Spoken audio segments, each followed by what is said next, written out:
Assalamualaikum warahmatullahi wabarakatuh. Kembali lagi bersama saya Sultan Hafiz. Pada kesempatan kali ini saya akan membahas mengenai supervisi pendidikan. Yang pertama, apa itu supervisi pendidikan? Supervisi pendidikan dipandang sebagai kegiatan yang ditunjukkan untuk memperbaiki dan meningkatkan mutu proses dan hasil pembelajaran. Dalam konteks profesi pendidikan, khususnya profesi mengajar, mutu pembelajaran merupakan refleksi dari kemampuan profesi guru. Oleh karena itu, supervisi pendidikan berkepentingan dengan upaya peningkatan kemampuan profesional guru yang pada gilirannya akan berdampak terhadap peningkatan mutu dan hasil pembelajaran.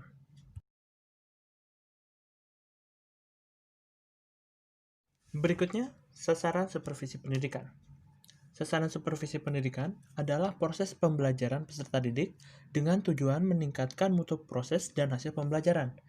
Proses pembelajaran dipengaruhi oleh banyak faktor, seperti guru, peserta didik, kurikulum, alat dan buku pelajaran, serta kondisi lingkungan sosial dan fisik. Dalam konteks ini, guru merupakan faktor yang paling dominan. Oleh karena itu, supervisi pendidikan menaruh perhatian utama pada upaya-upaya yang sifatnya memberi kesempatan pada guru-guru untuk berkembang secara profesional, sehingga mereka lebih mampu untuk melaksanakan tugas pokoknya, yaitu memperbaiki dan meningkatkan proses dan hasil pembelajaran.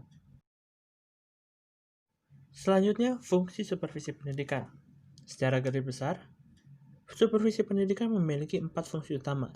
Yang pertama adalah fungsi penelitian, yakni untuk memperoleh gambaran yang jelas dan objektif mengenai situasi pendidikan, khususnya sasaran-sasaran supervisi pendidikan dengan prosedur yang pertama, perumusan pokok masalah sebagai fokus penelitian, yang kedua, pengumpulan data-data yang bersangkut paut dengan masalah tersebut, yang ketiga, pengolahan data, kemudian penarikan kesimpulan yang diperlukan untuk perbaikan dan peningkatan.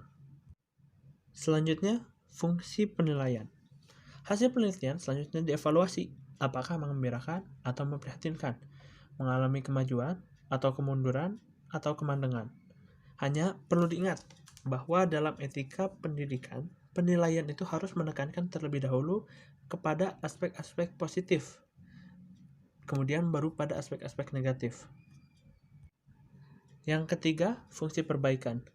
Berdasarkan dari hasil penilaian dua proses tadi, langkah-langkah yang dapat diambil adalah yang pertama, mengidentifikasi aspek-aspek negatif, yaitu kekurangan, kelemahan, atau kemandangan. Kemudian mengklasifikasi aspek-aspek negatif tersebut, mana yang serius dan mana yang sederhana. Lalu yang terakhir, melakukan perbaikan menurut prioritas dari aspek-aspek negatif tersebut. Dan fungsi yang terakhir adalah fungsi peningkatan. Upaya perbaikan merupakan proses kesinambungan yang dilakukan secara terus-menerus. Supervisi pendidikan menjunjung praktek Continuous Quality Improvement atau QCI. Dalam proses ini, diusahakan agar kondisi yang telah memuaskan tersebut supaya dapat dipertahankan dan lebih ditingkatkan lagi. Selanjutnya, asas-asas supervisi pendidikan. Supervisi pendidikan dilaksanakan atas dasar keyakinan yang pertama, kualitas proses pembelajaran sangat dipengaruhi oleh kemampuan profesionalitas gurunya. Yang kedua, pengawasan terhadap penyelenggaraan proses pembelajaran atau PBM hendaknya menaruh perhatian yang utama pada peningkatan kemampuan profesional guru yang pada gilirannya akan meningkatkan mutu proses dan hasil pembelajaran. Yang ketiga, pembinaan yang tepat dan terus-menerus yang diberikan kepada guru berkontribusi terhadap peningkatan mutu pembelajaran. Yang keempat, peningkatan mutu pendidikan melalui pembinaan profesional guru didasarkan atas keyakinan bahwa mutu pembelajaran dapat diperbaiki dengan cara yang terbaik di tingkat sekolah atau kelas melalui pembinaan langsung dari orang-orang yang bekerja sama dengan guru untuk memperbaiki mutu pembelajaran. Yang kelima, supervisi yang efektif dapat menciptakan kondisi yang layak bagi pertumbuhan profesional guru.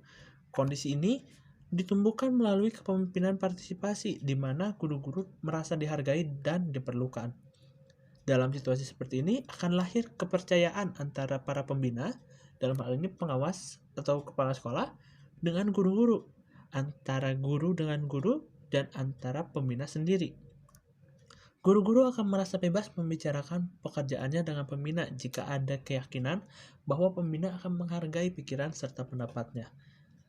Lalu yang keenam, supervisi yang efektif dapat melahirkan wadah kerjasama yang dapat mempertemukan kebutuhan profesional guru-guru.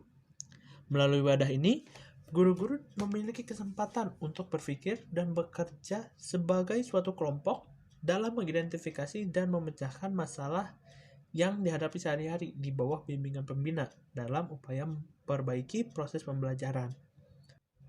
Selanjutnya, supervisi yang efektif dapat membantu guru-guru memperoleh arah diri, memahami masalah yang dihadapi sehari-hari, serta belajar memecahkan sendiri masalah-masalah tersebut dengan imajinatif dan kreatif.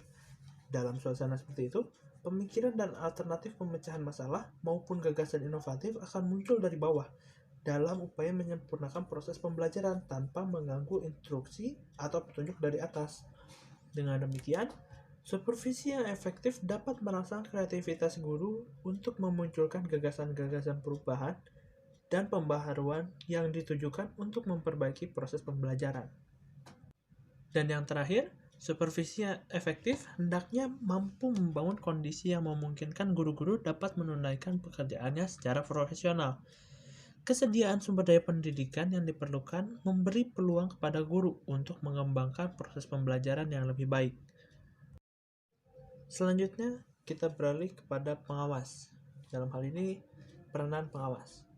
Pembinaan profesional dilakukan karena satu alasan, yaitu memberdayakan akuntabilitas profesional guru yang pada gilirannya meningkatkan mutu proses dan hasil pembelajaran. Untuk maksud tersebut, para pengawas hendaknya melakukan peranan sebagai berikut. Yang pertama, menjadi seorang peneliti. Seorang pengawas dituntut untuk mengenal dan memahami masalah-masalah pengajaran. Karena itu, ia perlu mengidentifikasi masalah-masalah pengajaran dan mempelajari faktor-faktor atau sebab-sebab yang mempengaruhinya. Yang kedua, menjadi konsultan atau penasehat. Seorang pengawas hendaknya dapat membantu guru untuk melakukan cara-cara yang lebih baik dalam mengelola proses pembelajaran. Oleh sebab itu, para pengawas hendaknya selalu mengikuti perkembangan masalah-masalah dan gagasan-gagasan pendidikan dan pengajaran mutakhir. Pengawas ini dituntut untuk banyak membaca dan menghadiri pertemuan-pertemuan profesional di mana ia memiliki kesempatan untuk saling tukar informasi mengenai masalah-masalah pendidikan dan pengajaran yang relevan, yaitu gagasan-gagasan baru mengenai teori dan praktek pengajaran. Selanjutnya, fasilitator. Seorang pengawas harus mengusahakan agar sumber-sumber profesional, baik material seperti buku dan alat pengajaran maupun sumber manusia yaitu narasumber, mudah diperoleh guru-guru. Dengan perkataan lain, hendaknya menyediakan kemudahan bagi guru dalam melaksanakan tugas profesionalnya. Yang keempat, motivator. Seorang pengawas hendaknya membangkitkan dan memelihara kegairahan kerja guru-guru untuk mencapai prestasi kerja yang semakin baik. Guru-guru didorong untuk mempraktekkan gagasan-gagasan baru yang dianggap baik bagi penyempurnaan proses belajar mengajar, bekerja sama dengan guru baik perorangan maupun kelompok untuk mewujudkan perubahan yang dihendaki, merangsang lahirnya ide baru, dan menyediakan rangsangan yang memungkinkan usaha-usaha pembaruan dapat dilaksanakan sebaik-baiknya. Dan yang terakhir, pelopor pembaharuan. Para pengawas hendaknya jangan merasa puas dengan cara-cara dan hasil yang dicapai. Pengawas hendaknya memiliki prakarsa perbaikan dan meminta guru untuk melakukan hal yang serupa. Ia tidak boleh membiarkan guru mengalami kejenuhan dalam pekerjaannya. Pekerjaan mengajar adalah pekerjaan dinamis. Guru-guru perlu dibantu untuk menguasai kecepatan-kecepatan baru. Untuk maksud tersebut, para pengawas hendaknya mengembangkan program-program latihan dan pengembangan dengan cara merencanakan pertemuan atau penataran sesuai dengan kebutuhan setempat. Forum MGBS atau SPKG atau PKG misalnya dapat dimanfaatkan untuk maksud tersebut. Selanjutnya, perilaku pengawas. Jika dianalisis, tingkat kualitas perilaku pembinaan berwujud pada Yang pertama, memperhatikan, lalu mengerti atau memahami, kemudian membantu dan membimbing, lalu memupuk evaluasi diri bagi perbaikan dan pengembangan, kemudian memupuk kepercayaan diri, dan yang terakhir memupuk pendorong bagi pengembangan inisiatif dan kreativitas. Para pengawas diharapkan untuk mengembangkan perilaku pembinaan profesionalitasnya pada tingkat tinggi. Tuntutan kurikulum, perkembangan iptek, dan membanjirnya informasi mendorong guru-guru untuk memiliki inisiatif dan kreativitas yang tinggi dalam proses pembelajaran siswa. Selanjutnya, teknik supervisi pendidikan. Secara garis besar, teknik supervisi pendidikan dibagi menjadi 8. Yang pertama, kunjungan kelas, pertemuan pribadi, rapat guru, kunjungan antar kelas, kunjungan sekolah, kunjungan antar sekolah, penerbitan buletin profesional, kemudian penataran atau pembinaan. Kita berlanjut kepada program supervisi pendidikan. Program supervisi pendidikan merupakan rincian kegiatan yang dilakukan untuk memperbaiki dan meningkatkan mutu proses dan hasil pembelajaran. Fungsi supervisi pendidikan ini menjadi sebagai pedoman dalam melakukan kegiatan dan alat ukur untuk mengukur keberhasilan pembinaan profesional. Dalam menyusun program supervisi, ada beberapa cara yang harus kita lakukan. Yang pertama adalah mengidentifikasi masalah proses belajar yang dihadapi sehari-hari, menganalisis masalah, merumuskan cara-cara pemecahan masalah, kemudian mengimplementasi pemecahan masalah, evaluasi tindak lanjut, kemudian membuat model pengembangan program pembinaan. Yang terakhir, penilaian supervisi pendidikan. Penilaian ini dilakukan untuk mengukur sampai di mana tujuan sudah atau belum tercapai, dan berapa banyak kemajuan atau peningkatan yang dapat dicapai pada setiap tata usaha. Kriteria keberhasilan pelaksanaan program supervisi ini bisa dilihat dari meningkatnya inisiatif dan kreativitas guru-guru dan meningkatnya semangat kerja para guru. Pada proses ini, pengawas berperan sebagai konsultan dan fasilitator yang memiliki hubungan dengan guru sebagai rekan sejawat sehingga melahirkan suasana kekeluargaan.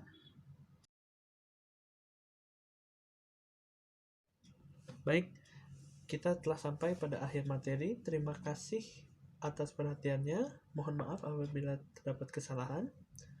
Wabillahi taufiq wal hidayah. Wassalamualaikum warahmatullahi wabarakatuh.